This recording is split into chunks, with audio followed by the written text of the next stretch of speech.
In this video, I'm gonna teach you how to delete a partition in Windows 11 PC or laptop. So without any further ado, let's begin. Now firstly, you need to proceed at the button search bar here and type for disk management.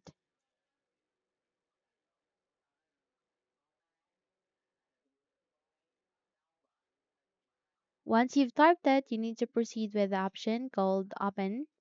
Simply click on it so that you would be able to bring up your disk management window where you can see all of the disks, the partition, or the drive that you have installed here or that you have plugged in your Windows 11 PC or laptop.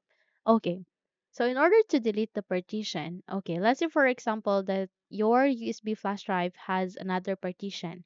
In my case, I don't have such, but in your case, if you do, all you need to do is you need to select that partition that you want to remove or delete with, and please make a right click, and there you can see an option called delete volume. So please click on it.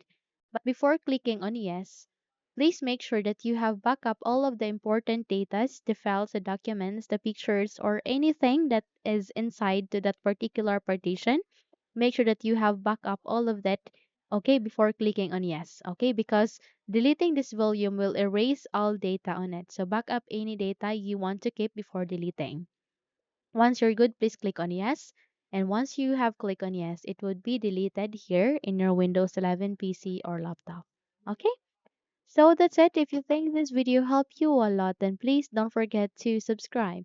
Hit the like button as well as the bell icon to be updated for more tutorials like this. So thank you for watching this video and have a good day everyone.